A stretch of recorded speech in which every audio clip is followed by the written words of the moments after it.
Welcome to the Talkin VAWLS Network. My name is Boogie Bentley. The dead period's almost over. Business is about to pick up on the recruiting trail. I'm excited about that. Obviously, we talk Tennessee football every single day of the year right here on the Talkin VAWLS Network. We've been talking about, a lot of the offensive side of the ball. We've talked to some of the in-state kids. We've talked George McIntyre and his relationships with guys like Jamie French, a 5-star wide receiver, also a 5-star offensive tackle in David Sanders. We've talked about his relationship with Cam Sparks. We talked a little bit about the running backs because Tennessee had to replace running backs coach Jerry Mack. They went out and got Darrell Sims, but I had a video and talked about some of the guys that he was targeting, and now we've also had to replace a guy on the defensive side of the ball. We've had to replace Brian Jean-Marie with William Inge. Tennessee made it official a couple of weeks ago. I like the hire. This is a good hire.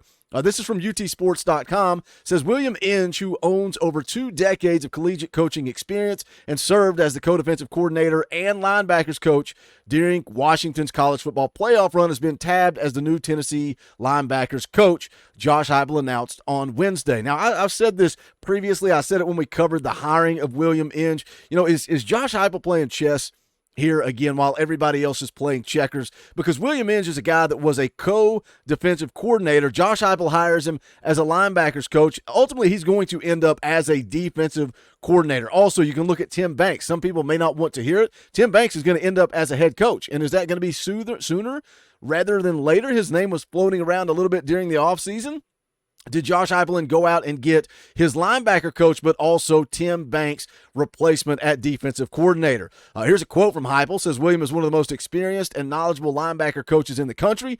He has a proven resume of success and understands what it takes to compete for championships on the defensive side of the ball. William is also a great family man, and I know our players and coaches will enjoy working with him. We are excited to welcome his family to Rocky Top. Now, Coach Inge is on campus. He's learning the playbook. He's learning the scheme. He's learning the verbiage, and then he's going to be going out and he's going to be hitting the recruiting trail. And there are a couple of prospects we're going to take a look at. Matt Ray over at VolQuest said these are your priority targets at the linebacker position. We're going to get into them, break them down, but as always, do me a favor and hit that thumbs up. It's quick, free, easy, helps the channel. I would appreciate it. Also, if it's your first time on the channel, welcome. We're not experts. We're not insiders. We're not media. We don't pretend to be any of that. This channel is for the fans, by the fans. If you like what we do, make sure you subscribe, click that bell for notifications. You're not going to miss out when we go live or when we drop a video during the season. We're doing post-game shows, tailgate shows, morning shows, evening shows, fan call-in shows. This is a community. It's not about what I think, what Coach Jay thinks, what Dauber thinks, the X Factor. It's about what you guys think. We are building a community here. We got a live film breakdown coming up on March the 13th. Spring camp is right around the corner. Spring camp kicks off on March the 18th. We're going to do a fan call-in show the Sunday prior. We'll call it Spring Camp Eve. We'll hang out together and we'll talk about spring camp, what we're excited about, what we are looking forward to. So tons of content coming your way as we move into spring camp. But the first linebacker that I want to talk about that William Inge is going to make a priority, and that is Todd Jackson. You can see the profile there on the screen. 4-star linebacker, 6'1", 205 pounds, out of Florida. On3 industry rankings have him as the 114th best player in the country. But you can also scroll down there and see right here in the middle, On3's really high on Todd Jackson. And if you remember, they were also really high on a guy named Jordan Ross. A lot of the rest of the country was sleeping on him. They had Jordan Ross ranked pretty dang high, and they were accurate with their evaluation. Now, we'll see what happens with Todd Jackson's senior year, but right now, On3 has him as the 16th best overall player in the country, number 1 ranked linebacker in the country. He dropped his top 10 2 days ago, included Tennessee, Florida State, Florida, Alabama, Oklahoma, Georgia, Penn State, Texas A&M, Miami, and Syracuse. Now, VolQuest has said that Georgia and Florida State are probably Tennessee's biggest competition here. He had a great relationship with Brian Jean-Marie, and that's kind of why I'm making this video similar to the video I made when Darrell Sims was hired, because those relationships change, right? And William Inge is walking into a pretty solid linebacker unit with Arian Carter, with Keenan Peely being back, Jeremiah T-Lander, Elijah Herring. He's got a lot of talent to work with in that linebacker room, but now he's got to build some relationships here on the recruiting trail. So again, Todd Jackson had a great relationship with Brian Jean-Marie, but said just like, Coach Sims with the running backs, Coach Inge immediately is going to jump in and start talking to these kids.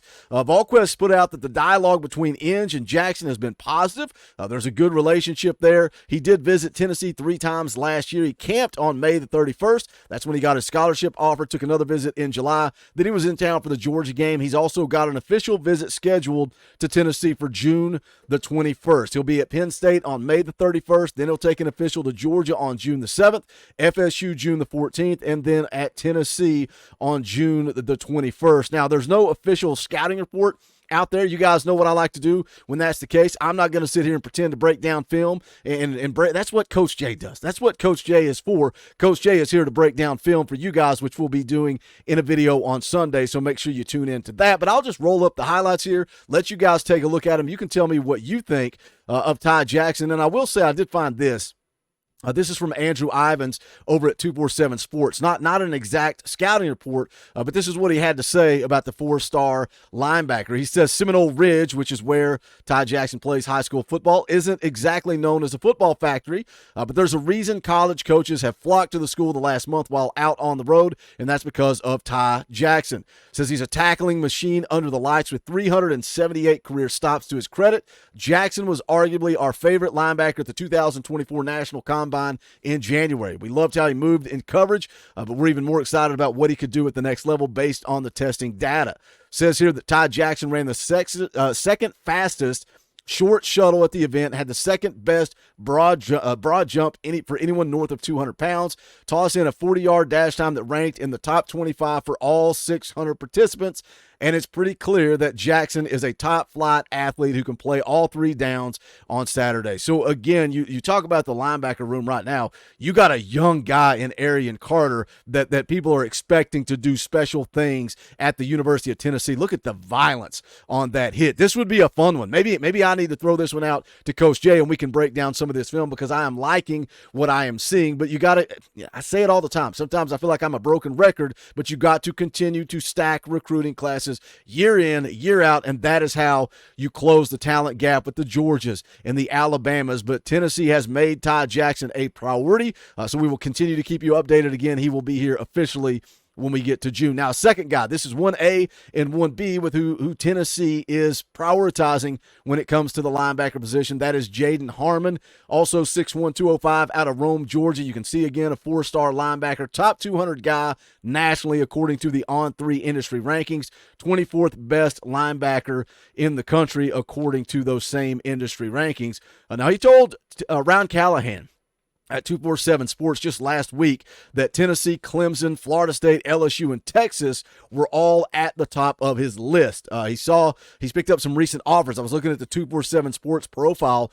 Just within the last month, he's got offers from Oregon, Ohio State, Texas A&M, it's interesting to me. It's interesting to me because AP back on February the 5th said the Vols are heavily involved in this thing, but it's slowing down because there's a lot of teams involved here. But when I was reading what Jaden Harmon has said, plans to take an unofficial visit to Knoxville in March, going to take official visits in April, and then he plans to commit in either April or May. So it's shocking for me to hear that he's getting some of these late offers in February, but he wants to commit in April or May. I'm wondering if he backs off that date and it kind of slows down a little bit.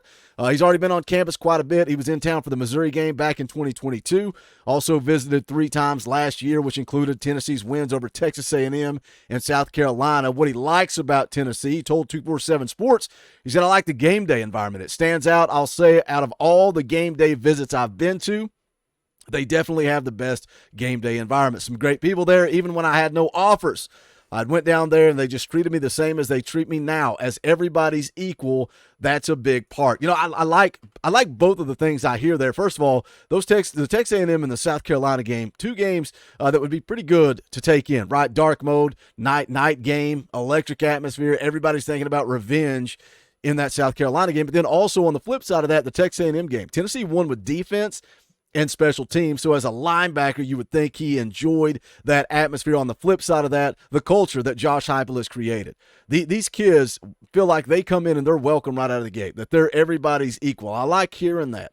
You know, we heard from, I think it was Jamad McCoy, maybe it was Jamad McCoy when he was on his visit, said he sat down across from Heupel, didn't even know Heupel was the head coach because he just acts like everybody else. That's family. That's culture. There's another guy with a great relationship with Brian Jean-Marie, but this is what he told VolQuest. He says, I don't think it changes anything that Brian Jean-Marie is gone. He was my guy, but I don't think it changes anything with Tennessee. Went on to talk about his relationship with Heupel. Said he's just a genuine dude that keeps it real with me. I appreciate that about him. I like his energy and the way he is building his program. And that's another thing that he said was as soon as Brian Jean-Marie was out, which surprised him, that's his guy, Josh Heupel got on the phone. Josh Heupel hit him up to continue that relationship. That's a great head coach. That's a guy that's working the recruiting trail. Again, another guy with no scouting report. Sometimes that's typical for some of these guys as they go into their senior season. Some of the scouting websites have not had a chance to break down the film yet, so we'll watch a little bit of the tape. No scouting report, no details that I can give you, but I can talk about his 2023 season. Finished that year with 80 tackles, 8 TFLs, 5 sacks, 5 quarterback hurries, 3 pass breakups, and an interception. He helped Rome go 11-2 and make the quarterfinals of Georgia's 5A playoffs.